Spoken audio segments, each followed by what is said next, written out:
Hello, everybody. Welcome to the Wrestling Guardians podcast. This is the latest edition of our series where we're looking at WrestleMania 34 and some of the announced matches and how we think they're going to contribute to the card. Last week on Raw, which I must say was actually a very, very strong episode of Monday Night Raw, a lot of good things happened there. One of the biggest talking points, obviously, from that show was that after weeks and weeks of speculation, it seems like the Undertaker versus John Cena is pretty much announced for WrestleMania 34. So plenty to talk about here, I think. First, just obviously a general question just to get us started, really. How much has this improved your excitement of WrestleMania 34, or has it at all, actually? So the actual match itself does no so does nothing for me then. So in fact, it's almost like my toilet break match. But there was a report yesterday, maybe not a report, it was more sort of Mike Johnson speculating that this could possibly be the Undertaker coming back as the American Badass, and maybe that sort of weird Raw 25 speech, which sounded like sort of like a vague retirement sort of thing, was probably like the send off for the dead man. Now, if that were the case, however, I would be very, very excited for this match. I'd be very, very excited to see the American Badass pin John Cena with the last ride. Um, I'll be totally honest here. I would rather him not come back at all than bring back the American Badass gimmick for WrestleMania 34. I mean, there's a number of things here, I suppose. I saw some people saying that it kind of logically makes sense. I mean, you could tell the story that at WrestleMania 33, Roman Reigns retired the dead man character rather than the Undertaker himself, which is fine. And if WWE want to prove that they can use logic from time to time, then they can do that, I guess. But I was never a huge fan of the dead man gimmick. Sorry, of the American Badass gimmick itself, anyway. And if this, because logic says that if he does bring back the Badass gimmick at WrestleMania this year, then his career will probably go out as him as the American Badass. I think that's just ridiculous. Like he's the dead man, he's the Undertaker that we've known for all this time, and the American Badass gimmick was just a blip on his career, and I don't want to see him go out as that character. But I sense that you might think of it differently. So I was born in 1993, so the peak of my wrestling fandom was from about like 2000 to about 2004. And for most of that time, I remember The Undertaker's the American Badass. Now, he was obviously not a great character. I mean, the American Badass was sort of, he had his not so great moments, and he had quite a lot of not so great moments. But just for the nostalgia value with Kid Rock playing him out and everything, I think it'd be a lot of fun to watch. Just because of the tinge of nostalgia it give me. Yeah. I remember a few years ago, was it, when he came back for WrestleMania 28 to take on Triple H for the second time. So a bit of speculation back then that he was going to bring back the Badass gimmick because in some of the vignettes at backstage he was seen, cutting his hair off, and people were asking maybe that is an indication that he was going to come back as the Attitude Era character. And to be honest, that would have made sense back then because if you go back to say WrestleMania 17, you kind of associate Triple H and the Undertaker at their prime during the Attitude Era as the Badass gimmick. So that and that would have been fine. But there's no, I don't think there's that much nostalgia value for bringing back the Badass gimmick just to take on John Cena. I know he was portraying the Badass gimmick when in that infamous scene where he kind of shook Cena's hand after his debut match against Kurt Angle, but who cares about that really? I don't know. I just think a John Cena versus Dead Man gimmick works so much better than American Badass gimmick, but I don't know. It remains to be seen, I suppose. But Yeah, now full disclosure. I mean, this is just Mike Johnson speculating, and a few websites have picked up on it and they've written opinion pieces on it and the like. But it's very, very unlikely that he's going to come back as the American Badass. Let's get that out of the way. I would say it's a less than 5% chance that he comes back as the American Badass. Yeah. By every indicator, Vince McMahon wasn't a big fan of the character either. And it was just him humoring sort of Mark Calloway after all that he'd done for Vince McMahon. yeah. Yeah, and again, I suppose it does make sense from a storyline perspective because again, you could argue that you know like Roman Reigns retired the dead man gimmick. Um, I mean, this is a crazy idea, and I don't think they're going to go with it. But this is just something that I was thinking about the other day.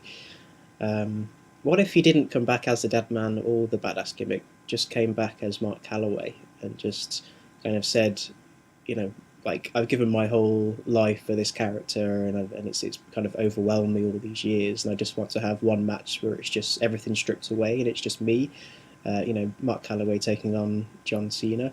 I don't know if anyone would go for that, but it might just be a nice little kind of, again, kind of humouring Mark Calloway and to say, just be yourself, and we can learn who the man was behind this gimmick for all this time, and kind of show you respect rather than buying into the kind of kayfabe angle. Do you think that would work, or is that a little bit silly? I think it would then, but I also think that the American badass is Mark Calloway. It's just Mark Calloway, with the volume turned up to 100, as the old cliche goes. So I think Mark Calloway does love his motorcycles, and he does have that sort of air about him. So I think portraying the American badass is sort of him stripping away what's made him so successful in the first place. Yeah. Now, while obviously it's not ideal because he is the dead man at the end of the day. That's what we're all going to remember him as. But as strange as this sounds, because the American Badass was such a weird and stupid character in so many ways, um, it could potentially be him in a more sort of vulnerable setting than we see him traditionally. If that makes any sense. Hmm. Yeah, yeah, that does make sense. Because again, like the way it kind of went down at WrestleMania 33, and this is another reason. This is another thing with the American Badass gimmick that I wouldn't like, because obviously he was retired at 33, and he kind of stumbled away from the ring, and he kind of looked like a dishevelled version of himself. And then if you bring back this kind of like motorcycle cool guy that just is looking to kind of beat everybody up, it just doesn't work. But if you brought him back as a kind of exaggerated version of Mark Calloway, but just as a kind of one last performance, just showing everybody who I am, really, that I think that would work a lot better. So, if he wanted to come down on to the ring on a motorcycle, he can do. But he's definitely not going to be the Attitude Era character that we remember, because it just wouldn't make any sense to me, really. Yeah, yeah, I think that's fair. I think that's fair. But yeah, but maybe he will come down on that motorcycle, and I certainly like to see. I mean, please don't judge me because I can show you my playlist, and there is not one Kid Rock song on there, but Kid Rock, Kid Rock playing the theme, I think it could be quite cool.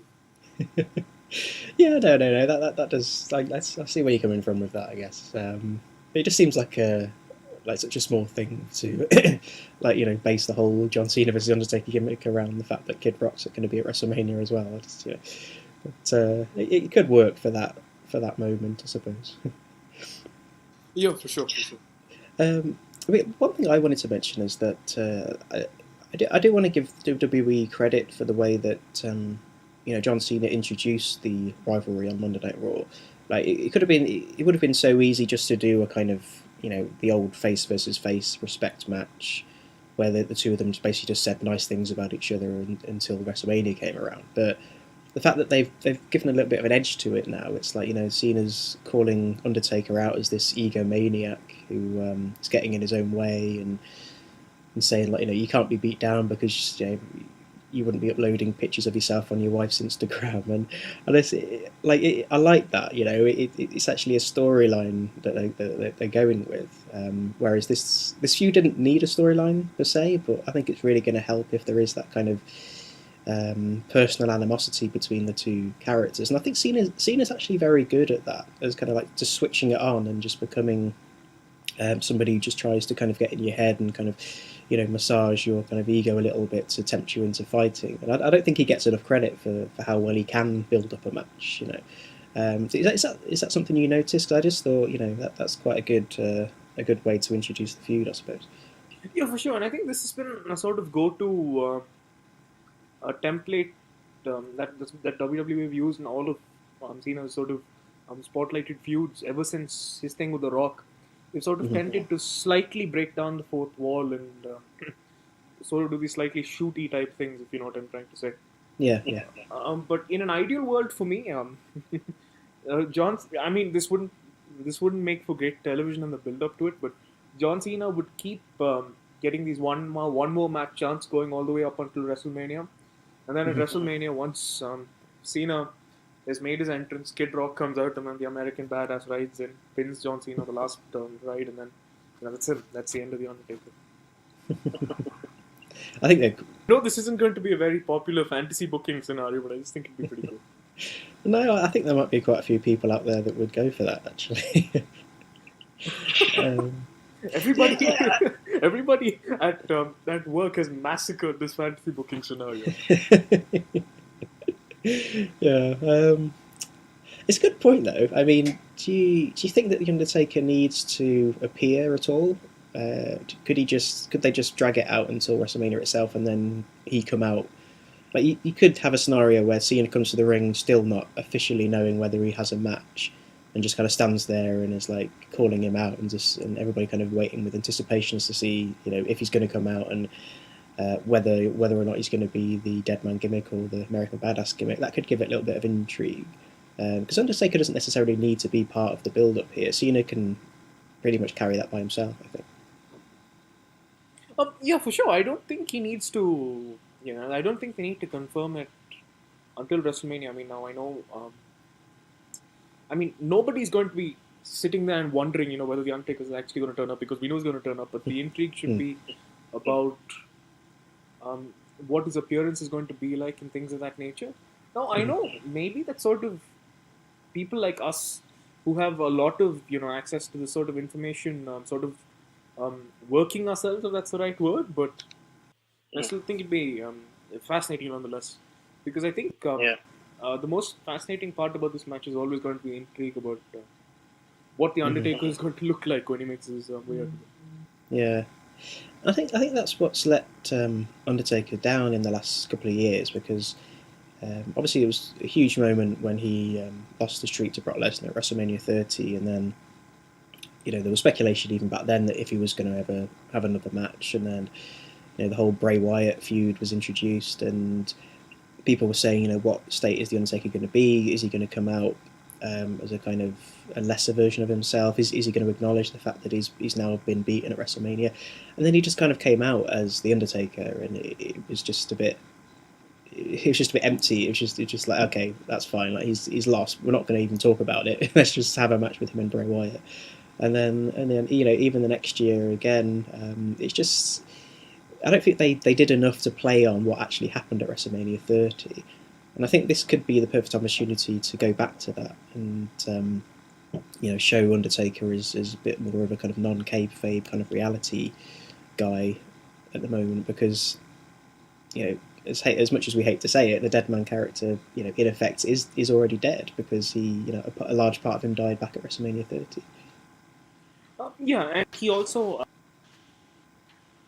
And he also basically came out at Raw 25 and cut an awful and weird promo about how the character was dead. So, in all honesty, it doesn't make much sense to bring it back, even though it is very, very likely that the dead man character is going to come back because it's so lucrative for WWE. Yeah. So, I mean, it's a strange one here. I mean, I have faith in John Cena being able to tell a fairly decent story with like his promos and the build up to it, but I don't trust like the writers of WWE to kind of tell a good story, and I just had this horrible feeling that at the end of the day it's just going to be the dead man coming out, and there's just going to be a standard kind of Undertaker match against John Cena that doesn't impress anybody, and then we're going to have the same conversation in 12 months' time as to whether he's going to retire next time. They need to pull the trigger on something at some point. So I'm not sure if you remember this, but there's this. I'm not sure if it still exists today, but on Canadian television on the TSN network, there used to be this guy called Michael Landsberg who used to host this show called Off the Record, and in the early 2000s he had a lot of WWE personalities on his television show, because WWE is still very popular in Canada, and On one occasion, before WrestleMania 18, he had the privilege of interviewing the Undertaker. Now, the Undertaker has obviously not had very many shoot interviews, quote unquote, even though it's not really shoot interview over the years. And he's so one of the things that he said was, "I don't want people to look at me and go, wow, you should have seen this guy 5 years ago. We're way beyond that point now." Yeah. That point is like a grain in the sand if you're looking at it in the rear view mirror. Yeah. Last time he was anything closely resembling um, the great pro wrestler we know and love was at WrestleMania 28. And since WrestleMania 28, he had one great match with CM Punk, two great matches inside Hell in a Cell with Lesnar and at SummerSlam with Lesnar. But it was those two guys carrying this match. I mean, he just has to retire at this WrestleMania. He cannot come back again. Yeah, it's almost like I think. I mean, there's been many points in his career where it would have been the perfect time to retire, um, but in more recent years, I mean, I agree that maybe he shouldn't have gone out, at WrestleMania 30 against Brock Lesnar, because that was a little bit of it would have been quite a sad ending to the story. But his big redemption for me was when he came back temporarily and had those two matches with Lesnar, because he did look like more of himself back then. Like he just seemed to have more of his kind of his power back a little bit, and he was like a very different guy from the kind of concussed shell of a guy that we saw at WrestleMania 30. And that would have been a perfect time just to be like, I've got a little bit of credibility back now, and I can show that I can still hang with guys like Brock Lesnar, and that is the end of it. And I'm not I'm not blaming Roman Reigns for this at all, but his kind of quote unquote retirement match last year from WrestleMania 33 kind of put him back at that kind of level of WrestleMania 30 where everybody's saying, look, it's time to go now. And maybe he does need to have one more redemption storyline, because we don't want him to go out losing to Roman Reigns in that awful match at WrestleMania 33. I don't think we want anyone to go out losing to Roman Reigns, no? Yeah. And again, they seem to go with it just after that show, because obviously Reigns was saying, like he did an interview just before he got attacked by Strowman, saying, I think he said, like, how do you prepare for retiring a legend? And like, for all intents and purposes, from Roman's point of view, that was a retirement match. And again, it just seems strange to bring him back and have one more match as the dead man. And from a logic point of view, it doesn't work. But this is the WWE after all, so who cares about logic? Do you think there's any possibility we could get Brock Lesnar to retire Roman Reigns at this WrestleMania? I'm sure you'd love to see that. Oh yeah. I have a bit of a question here for you. Kind of, all things being equal, of the two guys here, Cena and Undertaker, who would you say has had a bigger impact on the business overall? I think I'd have to say the Undertaker, Dan, because John Cena has been the face of the WWE for several years, but he never sort of brought about a business boom in the same way that guys like Hulk Hogan or Steve Austin or The Rock did. He's sort of been more of like a stabilizing effect. Whereas the Undertaker is this sort of guy who's reached out to wrestling fans the world over, really. His impact isn't really limited to the United States. I mean, in countries like India, I mean, one of the first names people would associate with pro wrestling is the Undertaker. Probably be The Rock, Steve Austin, and the Undertaker. So I think in that sort of he's in that sort of company, and I would have to say the Undertaker for sure. Mm-hmm. I don't disagree with you. I think you could make a case for John Cena having the bigger impact, just because when you kind of look through the lineage of the WWF and WWE, there seems to be this kind of like Mount Rushmore almost of professional wrestling, where you would have Hulk Hogan, Stone Cold Steve Austin, The Rock, and John Cena, because like Undertaker, while he's always been like a mainstay of the company, and he incredibly popular guy obviously, but he's never enjoyed that kind of alpha male top of the pile success as John Cena had. He's always just been like the kind of special attraction, kind of in not in the background, but like special attraction that you kind of get drawn to after you've already paid your ticket to see Hulk Hogan or Stone Cold or John Cena. So I think you can make an argument for both, I guess. I suppose you could say, maybe Cena's had the bigger impact, but that doesn't necessarily mean it was a good impact. Yeah, possibly, quite possibly. But I think John Cena's impact as a top guy is slightly overstated to some of the younger professional wrestling fans, just because WWE have ingrained it in their head so much, with JBL saying he's the greatest superstar of all time, like a million times every time John Cena's on the show. Um, but then again, I mean, he has been around for so long, and as you say, I mean, while his influence hasn't always been positive, I mean, he has had some sort of influence, especially in North America. Yeah, yeah. And I suppose we can't ignore the fact that that these two are going to have an actual match at WrestleMania. So there's a lot of intrigue and excitement for the build up, but sooner or later they're going to find themselves inside the ropes. Like how long do you think this match is going to go, and do you think it's going to be quite a bad match in terms of just like technical ability or display, or do you think that even matters now at this point? So I think it depends on the amount of time it goes on for. I think these two can absolutely pull off a 15-minute match, but if they want them to go 20, 25 minutes, I think I don't think it's going to be very good. Mm-hmm.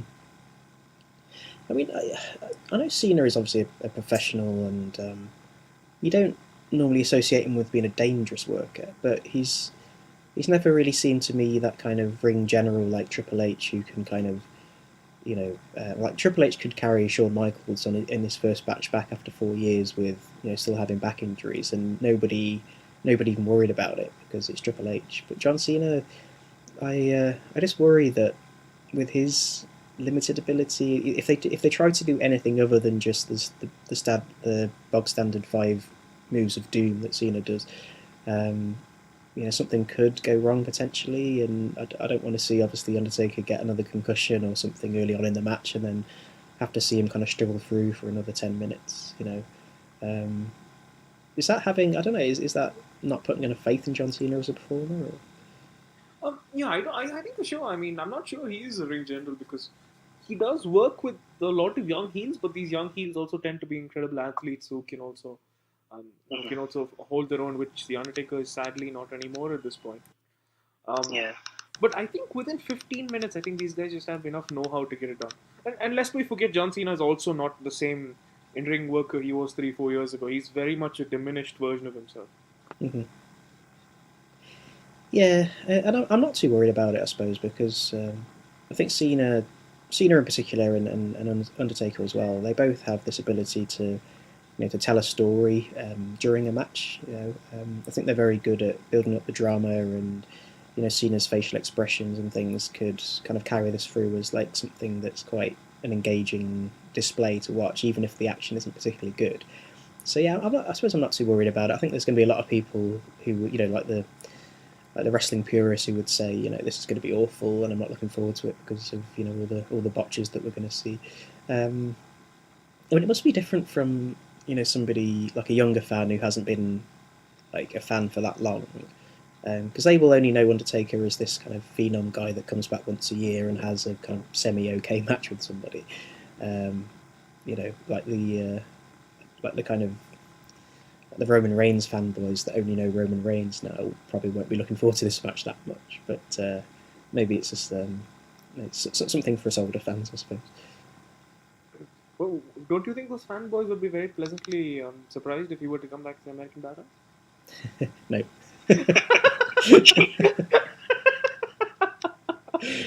No, not at all. No. Any younger fan listening, by the way, like don't even bother with it. Like it's Undertaker's the dead man. That's all you need to know.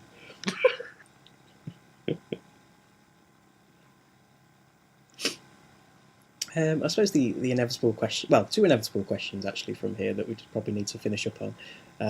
Firstly, can you see this main eventing the show? Well, if he comes back as the American Badass, I think he should main event the show.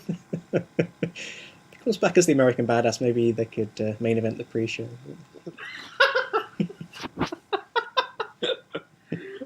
I mean, I think they should, Dan. I don't. I don't know. I don't know. I mean, I think they should. I mean, I really don't think you want to close out another show with Roman Reigns' 6,000th coronation. So Yeah, but they're almost like spoilt for choice for rain events, but not necessarily in a good way. Like there's a lot of options you could go for, like all of them with their own kind of slight drawbacks, I suppose. Uh, but honestly, I think the right option is Charlotte versus Asuka. it certainly seems to be going that way, doesn't it? It's crazy, but yeah, I don't really agree with you. If not this year, then I can see Charlotte maybe main eventing against Rousey next year. Um, but I just I don't know. I think I mean, is it? It's International Women's Month, I think, this month. Maybe that could be a nice way to kind of round off those celebrations by having the first ever WrestleMania main events involving two female competitors. I'd quite like to see that personally. But as for this match, like, Nakamura Styles one, I think would be. yeah, Nakamura Styles, isn't it? It's an option that I would personally like, but in terms of like, I know that I'm not the only type of demographic that the company goes for, and I know that there'll be a lot of people who wouldn't want to see Styles and Nakamura main event WrestleMania, and although I certainly think in terms of like fan reaction, it would probably be the best match to go for if you want to close out WrestleMania with like the big kind of crowd popping and everything. Yeah, for sure. I think it's a safe choice. Yeah, but this match not so much. I can't see it. I agree with the logic that if it's going to be again, but we're having the same conversation that we always have every year. It's like if this is going to be Undertaker's last match, then it should main event. But when is it ever going to be his last match? So yeah. And then the second inevitable question to go through is who do you want to win and who should win this? I don't know. I think if it's the American Badass, I think the American Badass should win and pin and defeat Roman Reigns at Extreme Rules to win the Universal Championship. But if it's the Dead Man, I don't know. I really don't know. I'm not sure. I don't. I think convention dictates that Cena probably should win. But then again, I'm not sure that the Undertaker should lose this match. I mean, because I don't think. I mean, in a weird sort of way, neither performer has that much to gain or that much to lose. It's a very strange one to call. Mm-hmm. It is a difficult one to call. Yeah, I really don't know. I think it's a type of match where you have to have a result. You can't do a kind of double DQ or something like that. So you're gonna have to go with a result some way or the other. Yeah, it's very. Maybe we should just leave it open to what other people think, because I don't even want to answer it, because there's pros and cons on both sides, and I think I'd be a bit upset either way. I don't know which one would make me happier. That is unless of course the Undertaker comes back as the American Badass, in which case we should go on like a 2-year Universal title run. Oh no, yeah. I mean, if he's the American Badass, then one 5-knuckle shuffle and an attitude adjustment, and then get the hell out of there. Oh dear. I'm just excited for the show now, just to see what they actually do. I can't wait to tune into Raw next week just to see if there's going to be any clues as to what persona he's going to bring back. Right. But I have a feeling that, as usual, we may be sort of like playing it up in our heads, and then what we get is probably going to be kind of disappointing. Yeah, I know. But this is what this is the privilege of the wrestling fan, is to kind of book ourselves into this fantasy land and then realise that the reality isn't quite what we thought it would be. Yeah. So yeah, again, a lot to consider in this match. A lot to talk about. Obviously, big talking points. Was there anything else you wanted to bring in here? Any other talking points, or is that does that cover it? Do you think? No, I think we've just about covered that. Yeah. Cool. Yeah, so by all means, everybody listening, just let us know what you think in the comment section below. What gimmick do you think Undertaker's going to bring back? Who do you think should win this match? And do you think it's going to be a good story? And do you think it's going to contribute to the WrestleMania 34 card effectively or not? So once again, thanks everyone for listening. Keep an eye on the channel. There's going to be a few more WrestleMania review series episodes being uploaded pretty soon. But yeah, once again, thanks everybody for listening, guys, and we'll see you next time.